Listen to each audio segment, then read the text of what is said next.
Bienvenue à l'épisode numéro 6 de Sortir du moule, un épisode en formule estivale mais tout aussi intéressant. Dans l'épisode d'aujourd'hui, nous aurons une conversation fascinante qui dévoilera les dynamiques du marché naval et les opportunités pour les entreprises québécoises de se tailler une place de choix dans l'industrie de la construction et de la maintenance navale au Québec. Sortir du moule est une production d'Alliance Polymère Québec, un créneau d'excellence de la démarche Accord du ministère de l'Économie, de l'Innovation et de l'Énergie du Québec. Plongez avec nous dans le monde fascinant de l'industrie québécoise des plastiques et des matériaux composites. Restez connectés sur l'avenir de l'industrie. L'aventure commence maintenant avec votre animateur, Simon Chrétien. Nous avons le plaisir de recevoir M. Pierre Drapeau, directeur général de Naval Québec, pour explorer les vastes opportunités que présente le secteur de la construction et de la maintenance navale au Québec. À travers notre discussion, nous allons découvrir comment l'industrie navale québécoise se positionne non seulement sur la scène nationale et internationale, mais surtout quelles sont les opportunités de pénétration et de développement de marché pour l'industrie des plastiques et des matériaux composites du Québec. M. Drapeau nous éclairera également sur les rôles que Naval Québec peut jouer pour soutenir le développement de cette industrie au sein de la plasturgie québécoise. Bonjour M. Drapeau, merci d'avoir accepté de vous joindre à nous. Bonjour, M. Chrétien. Est-ce que vous pourriez nous présenter en quelques mots ce qu'est Naval Québec? Bon, Naval Québec, c'est la nouvelle raison sociale, si on veut, de l'Association des fournisseurs de chantiers Davie. C'est une association qui a été créée en janvier 2018, qui au départ visait à mobiliser les entreprises du Québec pour faire en sorte que Chantier Davie soit reconnu en tant que troisième fournisseur pour la stratégie nationale de construction navale. Quand je dis troisième fournisseur, on parle des grands chantiers canadiens. Pour les grands bâtiments, si on veut, les grands contrats de navires qui vont être construits dans le cadre de cette stratégie fédérale qui vise à renouveler toute la flotte de navires, non seulement de la marine canadienne, mais aussi de la garde côtière. Et ça veut dire donc un budget à l'origine de 100 milliards de dollars sur 30 ans. C'est donc un programme très important. Puis, c'est en avril 2023 que Davie a finalement été retenu comme troisième grand chantier canadien. Pour nous, c'était une bonne nouvelle, mais ça a lancé aussi une réflexion à l'effet, bon, ben maintenant, l'Association des fournisseurs de chantiers Davie, qu'est-ce qu'on fait? Est-ce qu'on demeure comme tel ou est-ce qu'on ouvre un peu nos horizons? Mais il y a un petit virage qui s'est fait d'ouverture vers les considérations d'autres chantiers québécois, mais surtout mettre le focus sur la chaîne d'approvisionnement. Parce que Davie avait déjà plusieurs centaines de fournisseurs, mais en additionnant les différentes chaînes d'approvisionnement des autres chantiers québécois, on se rend compte qu'on est plus près de entre 1500 et 2000 entreprises là, qui, de près ou de loin, travaillent avec les chantiers navals québécois. Justement, parlant de chantier naval québécois, le chantier Davie a été ajouté en 2023 par le gouvernement fédéral à la stratégie nationale de construction navale. Est-ce que ça va avoir un impact important pour l'industrie navale au Québec? C'est majeur parce que, d'une part, l'objectif de cette stratégie, oui, c'était sur le plan technique de renouveler les flottes de navires. On sait que nos brise-glaces ont un certain âge. Là. Ce sont des navires qui ont leurs limites, puis qui n'ont rien à voir avec ce qui est en train d'être construit présentement dans les deux autres chantiers canadiens. Donc, ça, c'est important de le mentionner parce que Davie, en devenant troisième fournisseur, ben, il y a un carnet de commandes qui était quand même important. Ce qui a été annoncé, c'était 8,5 milliards de dollars en contrat, dont 6 brise-glaces qui vont être construits ici à Lévis là, dans les prochaines années. Ça nécessitait aussi au chantier Davie des travaux importants de réfection là, de bâtiments dans lesquels le gouvernement du Québec a donné un gros coup de main. Les travaux ne sont pas commencés encore, mais ça va se faire. Bon, alors là-dessus, ça veut dire un chantier qui va être transformé, évidemment, pour les besoins. Vous savez qu'aujourd'hui, construire des navires à l'extérieur, comme ça se faisait à une certaine époque, là, c'est plus vraiment possible. On réussit pas à attirer de la main-d'œuvre comme ça. Donc, il y a un bâtiment principal qui va être construit dans lequel les navires vont être eux aussi construits. donc dans des conditions optimales là, pour les travailleurs de Davie et les fournisseurs aussi. Donc, il y a des centaines de considérations et tout ça ne peut pas se faire au beau milieu d'une tempête de neige. Puis on peut pas arrêter les travaux pendant une tempête de neige non plus. Quand on commence, il faut respecter une cédule. Donc ça, c'est important à prendre en considération. Et ce que ça veut dire, donc, je vais vous donner l'exemple d'une petite entreprise très dynamique dans la région de Rivière-du-Loup qui s'appelle Soucy Industriel. Frédéric Soucy, son président, vient de livrer, en fait, est en train de livrer ces jours-ci au groupe des Gagnés. On n'est pas dans Stratégie nationale de construction navale, mais c'est simplement pour imager l'importance. Il est en train de livrer une barge au groupe des Gagnés. Une barge, c'est une plateforme flottante là, qui sert à faire du transport ça peut être de matériaux, ça peut être d'équipements, de véhicules, peu importe. Dans sa présentation, il faisait une conférence de presse la semaine dernière, Frédéric a mis dans sa présentation la liste des entreprises impliquées dans la livraison de cette barge-là.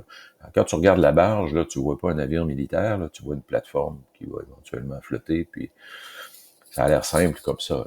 Mais il y avait déjà une quarantaine d'entreprises impliquées au niveau de la conception, de la finance, tous les fournisseurs de matériaux, il y a de l'électronique aussi là-dessus. Hein. Je veux dire, c'est au-delà de la boîte, là, à l'intérieur, il y a des choses là, pour que ça soit manœuvrable, cette barge-là. Donc, tu réalises, il y a une quarantaine d'entreprises impliquées pour simplement une barge. Là. Alors, sur un navire, c'est des centaines et des centaines de fournisseurs qui sont impliqués, non seulement au niveau de la construction, mais de la maintenance aussi. Donc, ce qui est important à saisir aussi, c'est que cette stratégie nationale de construction navale, elle oblige les chantiers canadiens à travailler avec des fournisseurs canadiens. Certains pourraient appeler ça du protectionnisme, là, mais ça ne l'est pas. C'est un incitatif qui fait en sorte que les chantiers doivent regarder d'abord auprès des fournisseurs canadiens s'il existe pour tel ou tel équipement ou service des entreprises ici qui sont en mesure de le fournir. Donc, pour les fournisseurs, c'est une bonne nouvelle. Donc, il ne s'agit pas de dire à un chantier naval, on veut tel navire, puis on est prêt à te donner tel montant, pars à l'international, fouiller les fournisseurs que tu veux. Ce serait une mauvaise nouvelle pour notre économie. Non, cette stratégie-là prévoit que on favorise les entreprises canadiennes. Alors, c'est pour ça que même à l'époque où le Naval Québec s'appelait Association des fournisseurs de Davie, on avait le même discours. On essaie à chaque année de sensibiliser nos entreprises sur cette opportunité de marché qui est importante parce que dans le naval, les contrats, oui, les navires, ça coûte cher, mais ça veut dire aussi une chaîne d'approvisionnement qui est très bien payée, puis pour des produits qui peut-être dans d'autres marchés sont moins bien payés. Alors, c'est sûr que comme organisation, nous on s'est dit, on va faire des événements pour que les donneurs d'ordre et les fabricants et les joueurs clés de la chaîne d'approvisionnement rencontrent l'ensemble des entreprises. Ce sont des moments de découverte pour plusieurs parce que ils se disent, OK, moi je vends de la plomberie dans l'industriel, j'ai accès à des fournisseurs de toutes sortes de types de tuyauterie, en toutes sortes de matières, mais je savais pas que je pouvais en vendre sur des navires. Et puis, c'est un exemple parfait, là, parce que sur un navire, il y en a de la tuyauterie, pas à peu près. Là. On est dans les polymères, même chose aussi. Je pourrais pas vous lister tout ce qu'il y a utilisant ce type de matière, mais il y en a partout aussi. Donc, alors, est-ce que à l'intérieur de la chaîne d'approvisionnement des entreprises qui sont fournisseurs de ce type de matière doivent se poser. Je crois que oui, là, il y a manifestement de la représentation à faire de ce côté-là. Ces chantiers vont généralement répondre à des besoins exprimés par les deux paliers gouvernementaux en matière de type de navire. Et puis assez rapidement, des décisions se prennent sur les matériaux principaux. Mais tout ce qui est secondaire, là, il y a plein d'alternatives qui peuvent être envisagées, même au niveau de la coque. Hier, je faisais une présentation auprès d'une association d'ingénieurs, puis l'un des sujets abordés, c'est les différents matériaux utilisés pour la fabrication de coques. J'irai pas jusqu'à dire que pour les navires de la marine, là, on envisage autre chose que du métal, mais à l'intérieur des navires, on sait très bien que plein d'options sont regardées pour des cloisons, par exemple, ou des instruments qui n'ont plus à être de tel type de matériaux. Est-ce que vous pouvez nous donner justement un aperçu des tendances actuelles dans l'industrie navale au Québec, puis comment vous participez à ça? Évidemment, il y a, en termes de tendance, là, une considération fondamentale, c'est qu'il y a grand besoin de partenariat. Vous savez, le naval, on dit souvent que les Canadiens et puis les Québécois, à l'époque, il y avait plusieurs chantiers navals, ne serait-ce que dans la région de Québec. Puis après, il y a eu un gros creux de vague. Partout au Canada, désolé du jeu de mots, là, mais bon, à force de travailler dans le naval, on parle de creux de vague. Puis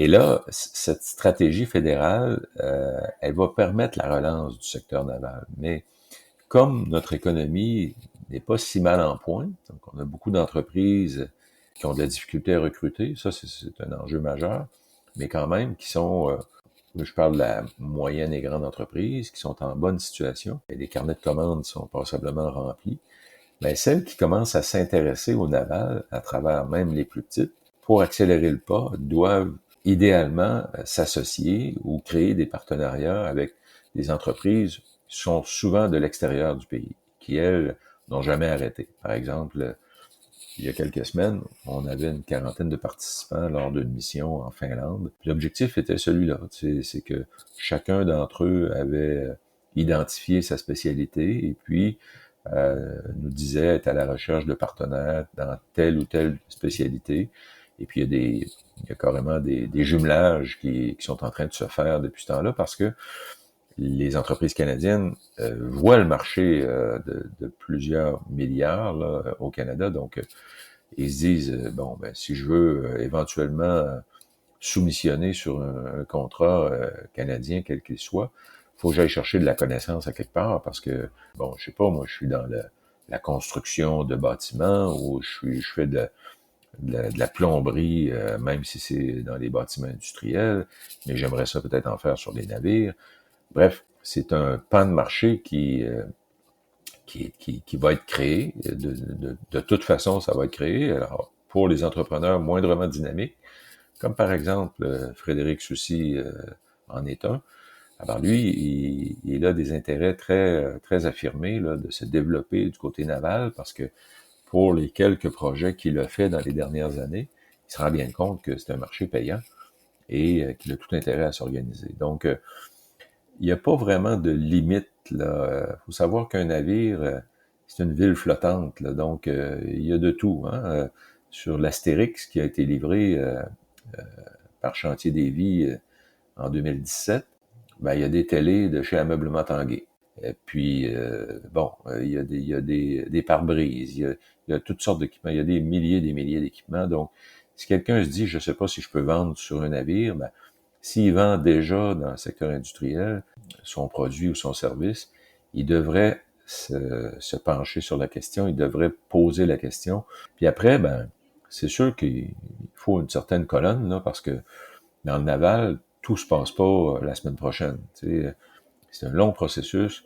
Il y a des relations de confiance aussi importantes à bâtir que la confiance qu'on peut avoir envers un navire qui est pas construit pour flotter pour les 2 prochaines années, mais pour des décennies. Et puis c'est encore plus vrai au Canada. Tu sais, si on est partenaire sur un navire de la garde côtière, ben l'équipement qu'on a vendu il y a 10 ans, il y a 20 ans, il y a 30 ans, ça se peut qu'il soit toujours sur le navire présentement. Alors, tu sais, c'est une relation de très long terme qui se construit. Moi, j'ai carrément des membres de notre organisation qui sont en représentation depuis 2 ans, 3 ans, évidemment. Ils ne sont pas là-dessus à temps plein, mais qui ne manquent pas une occasion de faire valoir qu'ils peuvent participer à, ne serait-ce que, bon, peu importe la spécialité, là.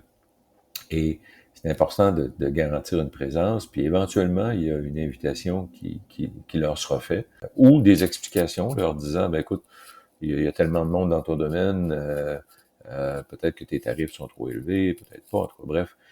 Ce qui est sûr, c'est que les chantiers vont stocker cette information-là dans chacun leur base de données. Nous-mêmes, comme organisation, on est en train de répertorier les entreprises susceptibles de faire partie de la chaîne d'approvisionnement, parce qu'on en parle de la chaîne d'approvisionnement navale du Québec, mais elle n'a jamais vraiment été qualifiée, en ce sens que qui en fait partie, puis c'est quoi les forces de chacun, c'est quoi leur capacité de livraison, est-ce qu'elles ont déjà une expérience avec le secteur naval, tout ça n'a jamais été fait. Et on va lancer la première version du guide de la chaîne d'approvisionnement naval en septembre, si tout va bien, comme le disait Bernard de Rome, si la tendance se maintient. Oui, exactement. Écoutez, dites-moi, quand on parle d'une industrie plastique composite au Québec, l'industrie de la plasturgie, on pense beaucoup à une industrie en sous-traitance, donc qui va travailler sur devis pour des donneurs d'ordre. C'est pas tant des entreprises qui ont des pièces catalogues, des pièces déjà de produits propriétaires.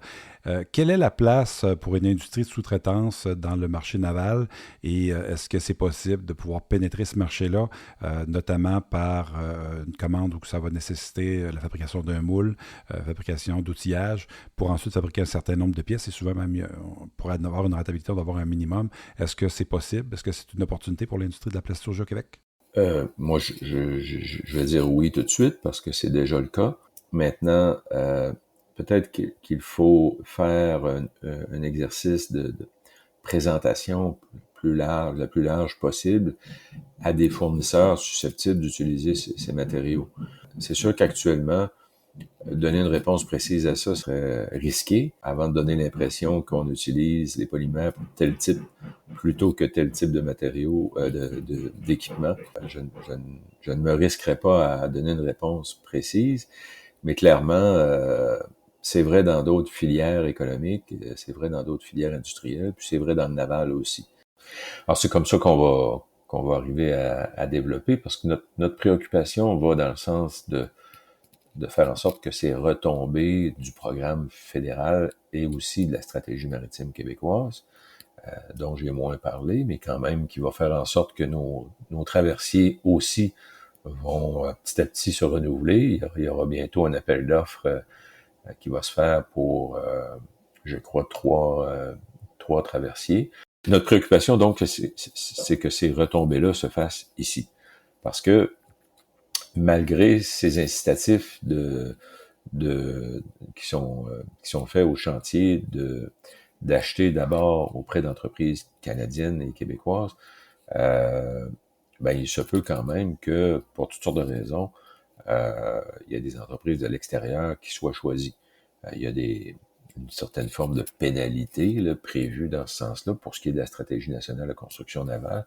Là, on parle de la politique de retombée industrielle et technologique du Canada. Cette politique-là favorise l'achat au Canada, mais ce n'est pas incontournable. Il y a quand même des possibilités que les chantiers canadiens aillent à l'extérieur, mais elle doit faire la démonstration qu'il n'y a pas de possibilité au Canada. Donc, nous, on se dit, si on met à l'avant-plan nos entreprises, il y a moins de chances que l'argent sorte du pays, puis il y a plus de chances que ça encourage notre économie. Dites-moi, quels sont les principaux donneurs d'ouvrage au Québec dans le domaine maritime? Je dirais que il y a 3 chantiers qui ont de l'importance, là. Évidemment, pas seulement au Québec, mais au Canada, le plus grand chantier, c'est le chantier Davie. C'est quand même 50% de la capacité de production canadienne. Donc, Davie, sous sa nouvelle administration depuis un peu plus d'une dizaine d'années, fait beaucoup dans la maintenance de navires. Autrement, le deuxième chantier, c'est le chantier du groupe Océan, qui se spécialise dans certains types de construction, mais qui font aussi de la maintenance pour la garde côtière canadienne. Ils viennent de décrocher un contrat important là, pour la maintenance d'un navire dont j'oublie le nom, mais c'est un navire imposant. Vous savez, Océan a fait l'acquisition de Chantier maritime Véro il y a quelques mois. Avec Chantier Véro, c'est une cale sèche importante là, qui permet à Océan maintenant d'envisager des contrats de maintenance, mais aussi de construction. Puis aussi, le troisième en importance, qui livre beaucoup à la garde côtière, c'est Chantier naval Forillon.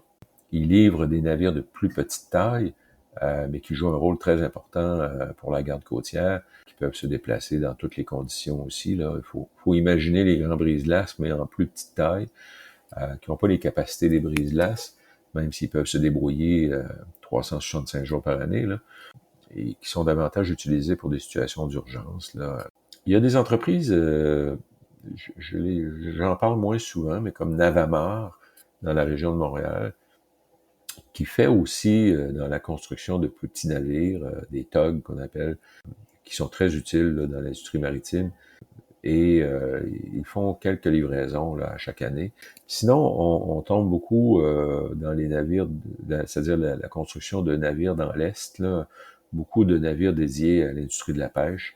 Il y en a environ une douzaine au Québec, mais les 3 ou 4 principaux, là, je les ai nommés, là, ce sont ces acteurs-là.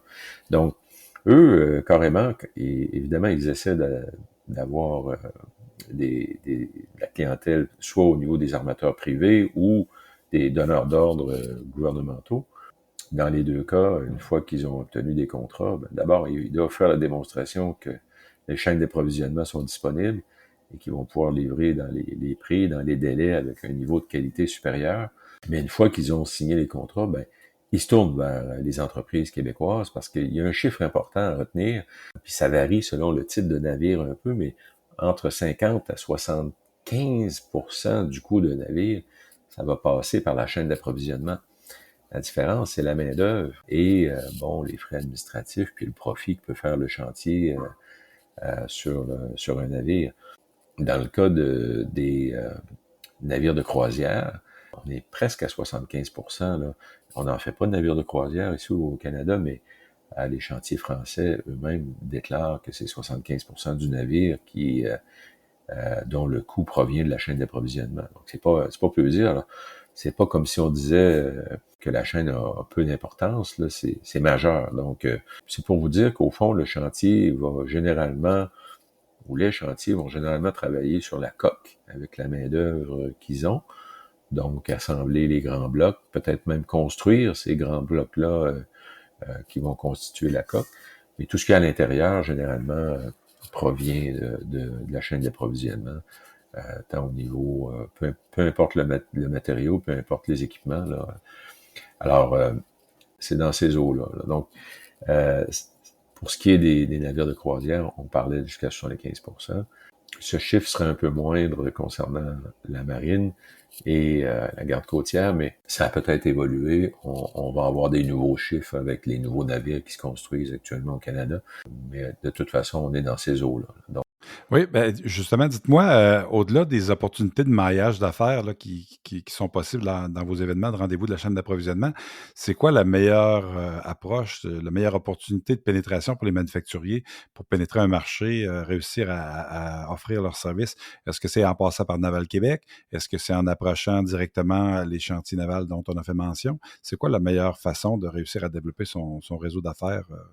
Moi, je pense qu'il faut y aller par les deux options. Là. Dans le naval au Québec, on est la seule organisation qui se consacre totalement à la construction et la maintenance de navires en favorisant les entreprises québécoises. Donc, nous, notre combat, c'est de faire valoir l'existence puis la pertinence de ces entreprises-là. Un autre bel exemple de ça, c'est l'entreprise Almaco. Almaco est un intégrateur là, qui se spécialise dans la fabrication, mais surtout la livraison et installation de modules. Des modules, vous savez, un navire, on voit la coque, mais la coque, elle est construite avec des blocs. C'est vraiment des méga structures de métal à l'intérieur desquelles on va mettre des modules. Par exemple, il peut y avoir des modules d'hébergement. Là. Donc, chaque cabine est un module en soi. Mais la cafétéria, par exemple, qui pour le personnel du navire ou pour les visiteurs, si on est sur un navire de croisière, c'est un module, ça aussi en soi. C'est gigantesque, vous allez me dire, mais c'est construit à l'extérieur, puis c'est amené par grue sur le navire en construction. Il peut y avoir des modules dédiés à la médecine, aux dentistes. Il y a une dentisterie sur l'Astérix, hein, pour tout vous dire. Alors, ce module-là avait été construit aussi à l'extérieur et dans le cas de l'Astérix et amené ici par barge. Et voilà, donc ce sont des exemples où Almaco donc fait la conception de tout ça et se sert d'une chaîne d'approvisionnement qui est locale. Alors, sur les prochains navires qui vont être construits chez Davy, Almaco est un fournisseur potentiel. Donc, si ces services sont retenus, ben ils vont faire le design industriel de tout ce qu'il y a à faire comme module ou une partie. Et puis ensuite, ils vont se tourner vers des entreprises québécoises pour livrer ces modules-là, les fabriquer et les livrer. Ils ont déjà un bureau ici. Bon, j'en parle, mais c'est pour vous imager que des partenariats sont possibles aussi à ce chapitre-là. D'ailleurs, actuellement, ils sont en recherche là, de certains types de fournisseurs là, pour ce qui est de la finition, parce qu'ils vont être appelés à soumissionner bientôt là, sur certains contrats. Est-ce que les événements que Naval Québec organise sont accessibles à tous les types d'industries, notamment l'industrie de la plasturgie québécoise? Je pense notamment au rendez-vous de la chaîne d'approvisionnement de la construction navale du Québec, qui est une belle opportunité de réseautage, de maillage avec des donneurs d'ordre potentiels. Les événements qu'on propose sont accessibles à tous. Là. Il n'y a pas d'obligation d'être membre de Naval Québec pour faire ces rencontres-là. L'année dernière, on a fait à Lévis près de environ 750 participants. Il y avait 50 entreprises qui exposaient leurs produits et services. Cette année, c'est toujours à Lévis, puis c'est un peu plus tôt, c'est le 16 et 17 septembre au Centre des congrès de Lévis. Là, on a 76 entreprises qui veulent exposer et qui vont exposer. Donc, puis des délégations de différents pays, là, des entreprises qui ont... écoutez, ce matin, il y a une heure, j'étais avec des gens de la France là, qui veulent proposer leurs sous-marins à la marine canadienne et puis qui ont déjà commencé des représentations dans ce sens-là, évidemment, mais qui veulent rencontrer des politiques. Puis, alors, vous savez, le dossier des sous-marins, là, ça fait de plus en plus jaser au Canada, là, mais il faut savoir qu'il y a au moins 5 ou 6 pays là, qui tournent autour du Canada pour vendre leurs produits. À juste titre, alors, ce matin, nous, on n'a pas le droit de regard là-dessus, mais j'ai quand même eu une discussion avec une entreprise française à ce sujet-là, là, à qui j'ai suggéré de venir proposer leur solution lors de notre événement du mois de septembre. Donc, si on résume, il y a énormément d'opportunités de pénétration de marché pour l'industrie manufacturière des polymères, des plastiques composites. C'est vraiment de déterminer le meilleur canal possible pour réussir à joindre et se faire connaître auprès des grands donneurs d'ordre, donneurs d'ouvrage, mais aussi de participer aux activités de Naval Québec, puis de travailler en concertation avec vous là, pour vraiment identifier peut-être les meilleures opportunités, puis se mettre en lien, puis réseauter. Là. Donc, on va inviter les gens à prendre contact avec vous. Écoutez, M. Drapeau, merci beaucoup. C'est très intéressant. On va sûrement avoir l'occasion de se croiser lors du prochain rendez-vous de la chaîne d'approvisionnement naval au mois de septembre. Puis, bien. N'hésitez pas à faire appel à l'industrie québécoise de la plasturgie. Merci beaucoup. Absolument. Merci. C'était M. Pierre Drapeau, directeur général de Naval Québec.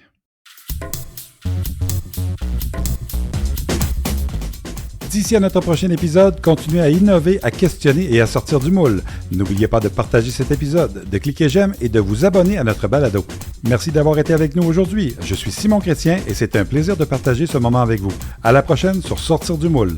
Pour joindre la communauté de l'industrie des plastiques et des composites du Québec, visitez dès maintenant le portail polymerequebec.com.